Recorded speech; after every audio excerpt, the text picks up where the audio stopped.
Hello guide. आज फिर से स्वागत है आपका मेरे नए ब्लॉग में। आज हम बात करने वाले हैं कश्मीर घूमने के बारे में। कश्मीर कैसे घूमा जा सकता है, यहाँ का क्या बजट प्लान रहने वाला है और यहाँ कौन से सीजन में जाया जा सकता है और इसके लिए कौन कौन से रूट अवेलेबल हैं, इसके बारे में आज मैं इस ब्लॉग में समस्त जानकारी देने वाला हूँ। और यकीन मानिए, यदि आप कश्मीर घूमने के बारे में प्लान करने वाले हैं या फिर निकट भविष्य में कश्मीर जाने वाले हैं तो ये ब्लॉग आपके लिए काफ़ी लाभदायक होगा और इसमें आपको वो समस्त जानकारी मिल जाएगी जो कि वहाँ जाने के लिए ज़रूरी है। आपको इसके अलावा अगर आप ये ब्लॉग पूरा देखते हैं तो इसके अलावा और कोई एक्स्ट्रा ब्लॉग देखने की ज़रूरत नहीं पड़ेगी। और साथ में ही इसको बजट टूर कैसे करें इसके बारे में भी मैं आपको इस वीडियो में बताने वाला हूँ। तो आइए शुरू करते हैं इसके बारे में जानकारी।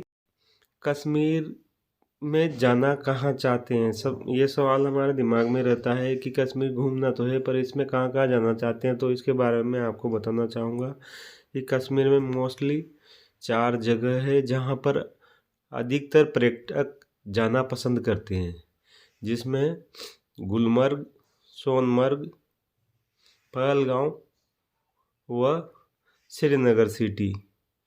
यहाँ पर सबसे ज़्यादा पर्यटक घूमना पसंद करते हैं।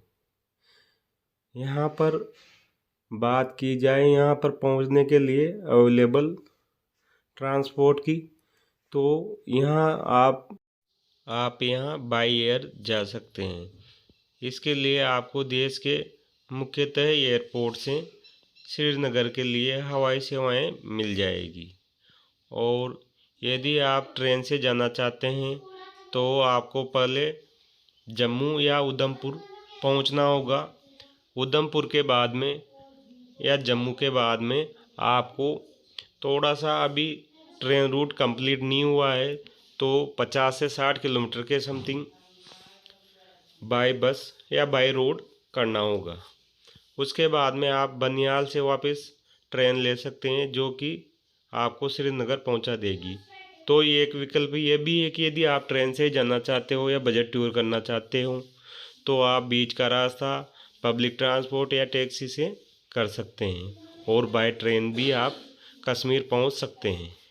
इसके अलावा जो तीसरा विकल्प है वो है बाय रोड, जो कि आप जम्मू से कर सकते हैं। इसके लिए आपको या तो पब्लिक ट्रांसपोर्ट आसानी से मिल जाता है, डायरेक्ट जम्मू से श्रीनगर के लिए आपको काफ़ी सारे बस ऑप्शन मिल जाएंगे, या फिर आप से टैक्सी से जा सकते हो, निजी टैक्सी से जा सकते हो। और साथ में ही यदि आप ज़्यादा कैंडिडेट हो, 4 से 5 फैमिली हो, तो आप ट्रेवलर भी ले सकते हैं। ट्रेवलर का विकल्प यदि आप 4 से 5 फैमिली हो तो मेरे हिसाब से बेस्ट रहता है। इसमें आप और भी या से टैक्सी से जाते हैं तो रास्ते में आने वाले व्यू पॉइंट का एंजॉय ले सकते हैं, फोटोग्राफी वगैरह रास्ते में भी कर सकते हैं। और यदि ज़्यादा कैंडिडेट है, मैं जैसा कि मैंने बताया 4 से 5 फैमिली है, तो आप ट्रेवलर लेते हैं तो ये आपका बजट फ्रेंडली भी रहने वाला है। जम्मू से श्रीनगर की दूरी 260 किलोमीटर बैठती है और इसमें लगने वाला ट्रैवलिंग टाइम 6 से 8 घंटा है यदि आप ट्रैफिक जाम में नहीं फंसते हैं तो। और जाम में फंस जाते हैं तो कोई समय सीमा नहीं है, क्योंकि यहाँ पर अभी 4 लेन का काम पूरा नहीं हुआ है। इस वजह से काफ़ी जगह पर लैंडस्लाइड और जाम देखने को मिलता है, जिसमें हमें भी खुद एक एक तरफ का रास्ता पार करने में 12 घंटे लगे थे और दूसरी तरफ का भी 8 से 9 घंटे लगे थे, क्योंकि बीच में काफ़ी जगह पर वन वे रास्ता कर देते हैं और लैंडस्लाइड भी कुछ कुछ जगह पर देखने को मिलता है। इस वजह से ट्रैफिक जाम हो जाता है। नहीं तो यदि आपको जाम नहीं मिलता है तो आप 6 से 7 घंटे में आसानी से श्रीनगर बाय रोड पहुंच सकते हैं। बात की जाए वहाँ होटल वगैरह की, तो यदि आप होटल पहले ही बुक करवा लेते हैं, या फिर ट्रेवल पैकेज जिसमें कि ट्रेवलर एजेंसी के थ्रू आप जाते हैं तो उसमें ट्रेवलर भी उन्हीं का रहता है और आपको होटल भी पैकेज में दे देते हैं, तो वह आपको वहाँ घूमने के लिए थोड़ा इजी हो जाता है, क्योंकि डेली आप वहाँ घूमने के साथ साथ होटल के लिए आपको सर्च करने के लिए जो टाइम है वो बच जाता है। तो वो भी एक ट्रेवल प्लान का हिस्सा है कि या तो आप खुद ऑनलाइन बुकिंग करके चलें या फिर ट्रेवल पैकेज में होटल भी साथ में ही लें। बात की जाए कश्मीर घूमने के लिए लगने वाला समय की, तो यदि आप 4 दिन का समय लेके चलते हैं, वहाँ पहुँचने के बाद घूमने के लिए आपके पास 4 दिन का टाइम है, तो आप 4 दिन में कश्मीर घाटी के 1 दिन प्रति डेस्टिनेशन आप आसानी से कर सकते हैं। और यदि आपको और ज़्यादा घूमना है, वहाँ पे आसपास की साइटें भी जो मैंने 4 साइट बताए उसके नज़दीक भी काफ़ी सारी वेलें हैं, तो फिर आपको हर जगह 2 दिन देने पड़ेंगे, तो चारों जगहों के मिला के आपको 8 दिन का समय लगेगा। पर मोस्टली जो भी पर्यटक वहाँ जाते हैं उसमें ज़्यादातर उनको 4 दिन में ही करना प्रेफर करते हैं। तो 4 दिन का जो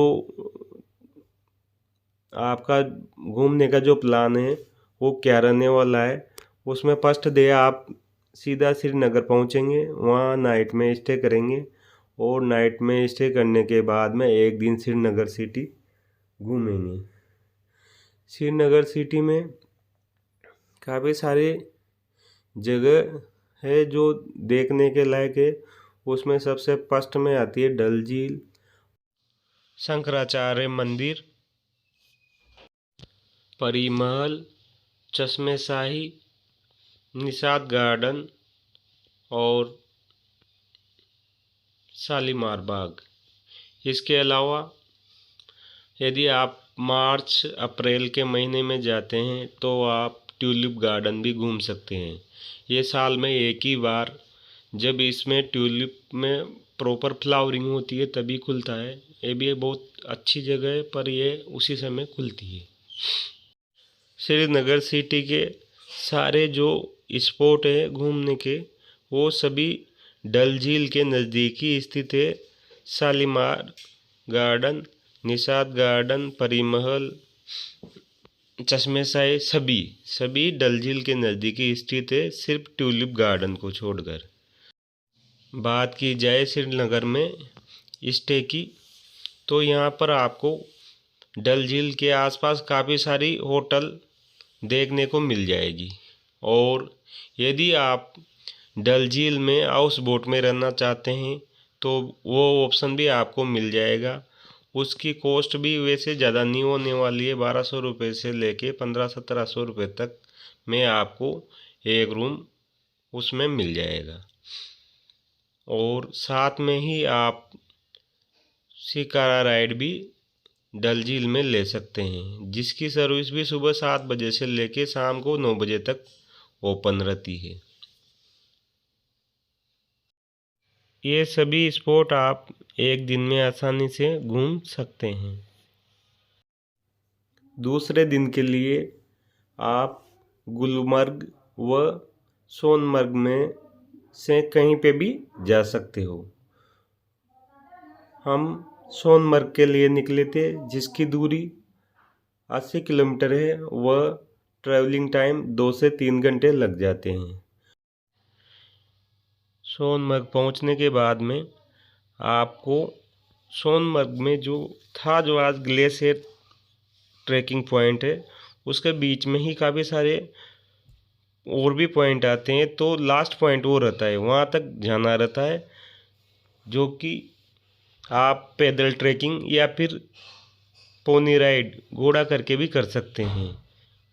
वहाँ तक जाने के लिए जो लोकल और बस स्टैंड पर जो पोनी राइड वाले रहते हैं वो आपको आगे नहीं जाने देते। ये करके आप यहाँ पैदल नहीं जा सकते, काफ़ी लंबा पड़ता है और यहाँ पैदल जाने के लिए कोई रास्ता भी नहीं है। ऐसा करके वो आपको काफ़ी लंबी लेंथ बताते हैं कि 9 किलोमीटर जाना है, जबकि ट्रैकिंग के लिए सिर्फ 2 किलोमीटर की दूरी तय करनी रहती है यदि आप पैदल जाना चाहें तो आप ये दूरी अगर पैदल करना चाहते हैं तो पैदल भी कर सकते हैं, और यदि आप घोड़ा लेना चाह रहे हैं तो घोड़े से भी जा सकते हैं। यहाँ पर घोड़े वाले का जो पर पर्सन वो रेंट मांगता है वो आपको कितना भी बता सकता है, 1500-2000 रुपये तक भी वो मांगते हैं। काफ़ी ज़्यादा बार्गेनिंग करनी पड़ती है, और जेन्युइनली 700-800 रुपये से लेके 500 रुपये तक में वो ले जाते हैं। पर जो चीज़ वो बताते हैं कि यहाँ पर इतना टाइम लगेगा या इतनी दूरी है, तो पैदल जाने वाले और हॉर्स राइड वाले दोनों को एक ही समय लगता है, क्योंकि हॉर्स राइड वाले में भी जो बंदा साथ में जाता है वो पैदल ही चलता है। घोड़े को पकड़ के जो चलता है, रस्सी पकड़ के वो पैदल ही चलता है, और हमें भी पैदल ही जाना रहता है। तो जाने में जो लगने वाला समय है वो तो सेम ही रहता है। तो आप जैसा आपको उपयुक्त लगे वैसे जा सकते हैं, और यदि आप पैदल जाना चाहते हैं, ट्रैकिंग का शौक है, तो पैदल भी यहाँ पे जा सकते हैं। जो इसके बारे में आपको वहाँ पे कोई भी नहीं बताएगा, और हमें भी काफ़ी दिक्कत आई वहाँ तक। वो आगे जाने ही नहीं देते कि यहाँ रास्ता ही नहीं है, जबकि रास्ता है और काफ़ी अच्छा रास्ता है, और बीच बीच में काफ़ी सारे पॉइंट भी आते हैं, झरने आते हैं, तो उनको देखते हुए आप वहाँ तक पैदल भी जा सकते हैं। पैदल जाते हैं तो पैदल में लगने वाला समय कुल मिला के जाके आने में, और आराम से जो घूम के हम आए हैं तो उसमें 3 घंटे लगे हैं। तो 3 घंटे आपको सोनमर्ग पहुंचने में लग जाते हैं, और 3 घंटे वहां के घूमने में लग जाते हैं, और 3 घंटे वापस आने के लग जाते हैं। यानी कि एक दिन में आसानी से आप सोनमर्ग घूम सकते हैं।